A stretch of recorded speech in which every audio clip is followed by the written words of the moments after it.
Hello friends, welcome to study classes PKP. तो आज हम लोग भाज्य और अभाज्य संख्या क्या होती हैं वे पढ़ेंगे।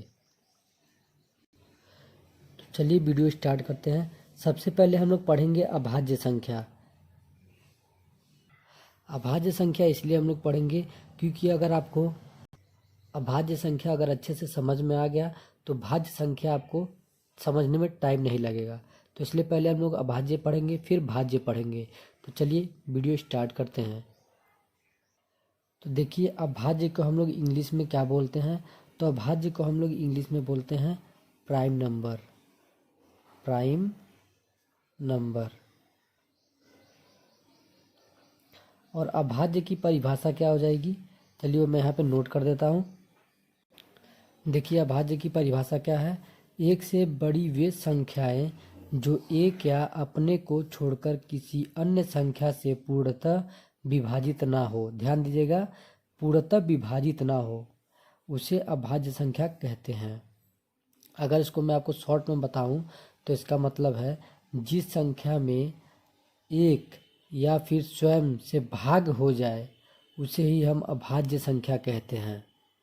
जैसे कि एग्जाम्पल में देख लीजिए, मान लीजिए जैसे कि कोई एग्जाम्पल एक्स कोई संख्या है, तो इसका बस केवल समझ लिए दो फैक्टर होना चाहिए। दो से अधिक फैक्टर नहीं होना चाहिए, केवल दो फैक्टर हो। जैसे कि इसमें मैंने बताया एक या फिर स्वयं से भाग होना चाहिए। तो अगर x को हम मान लीजिए भाग दें तो एक या तो फिर एक से भाग हो, मतलब एक से भी भाग हो, और या स्वयं से भी भाग हो, मतलब x से। तो वैसे ही इसका एग्जाम्पल देख लेते हैं हम अभाज्य संख्या की। एग्जाम्पल में क्या क्या आएगा हमारा। देखिए, एक बात और याद रखिएगा, जो हमारा संख्या एक होता है, एक या तो ना अभाज्य है, अभाज्य, और ना ही हमारा यह भाज्य संख्या है। अगर भाज्य व अभाज्य पूछे तो आपको ये बात याद रखना है, जो संख्या एक होती है या ना तो अभाज्य होती है और ना ही भाज्य होती है। तो चलिए अभाज्य का एग्जाम्पल देख लेते हैं। तो अभाज्य का एग्जाम्पल हो जाएगा दो। दो इसलिए होगा क्योंकि अगर दो का फैक्टर करेंगे आप तो देखिए यह एक से कटेगा, एक के पहाड़े में दो आएगा, और फिर यह दो के पहाड़े में यानी स्वयं के पहाड़े में आएगा। अभाज्य संख्या में आपको याद रखना है केवल उसके दो फैक्टर हों, उससे अधिक फैक्टर नहीं होने चाहिए। अगर उससे अधिक फैक्टर हो रहे हैं तो वह अभाज्य संख्या नहीं है। इसके देखिए अब तीसरा फैक्टर हमारा नहीं हो सकता है, यानी ये हमारा अभाज्य संख्या है। ऐसे ही तीन हो जाएगा, चार नहीं होगा, क्योंकि चार इसलिए नहीं होगा, चार को यहाँ पे चलिए यहाँ साइड में देख लेते हैं। चार का हमारा इसलिए नहीं होगा क्योंकि चार देखिए एक से कटेगा, एक से भाग होगा, दो से भी भाग होगा, और चार यानी स्वयं से भाग होगा। तो देखिए इसके दो से अधिक फैक्टर हो जा रहे हैं, तीन फैक्टर हो जा रहे हैं, इसलिए हमारा अभाज्य संख्या नहीं है। तो हमारा क्या हो जाएगा, दो हो जाएगा, तीन हो जाएगा, पाँच हो जाएगा, सात, 11, 13, 17, 19, 23 इत्यादि। अब यहाँ पे आप कहेंगे कि ये तो हमारा बस 23 तक मैंने बताया। तो आपको एक चीज़ और बता दूँ, एक से लेकर 100 तक,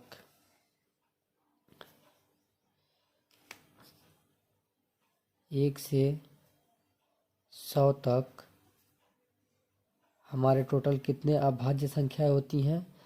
तो इसमें हमारे टोटल 25 अभाज्य संख्याएं होती हैं। और कोई पूछ दे एक से लेकर 100 तक कितने अभाज्य संख्याएं हैं, तो एक से लेकर 100 तक 25 अभाज्य संख्याएं होती हैं। तो उम्मीद करता हूँ आपको अभाज्य संख्या अच्छे से समझ में आ गया होगा।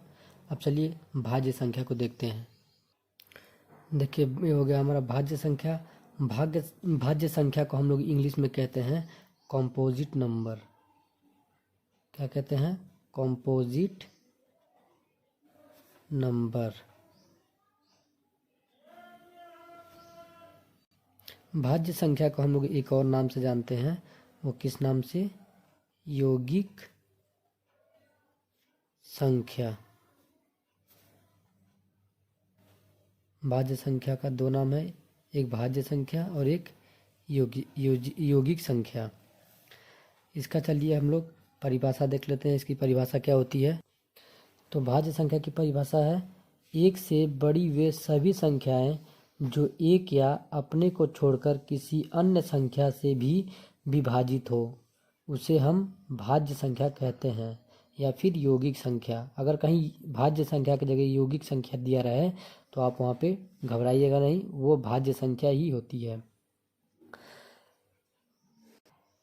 अगर इस परिभाषा को मैं छोटे में बताऊं तो इसका मतलब होता है, जिन संख्याओं के दो से अधिक फैक्टर हों वे यौगिक या भाज्य संख्याएं कहलाती हैं।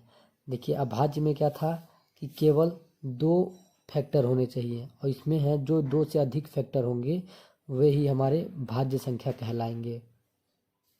जैसे कि देख लीजिए, जैसे एग्जाम्पल है 4, 2 और 3 तो अभाज्य हो गए, और एक हमारा ना भाज्य में आता है ना अभाज्य में आता है, तो हम 4 से यहाँ स्टार्ट करेंगे। और 4 का मैंने आप दिखाया आपको कि 4 के 3 फैक्टर हुए हैं, तो हमारा पहला क्या हो जाएगा, भाज्य संख्या हमारा पहला क्या हो जाएगा, 4।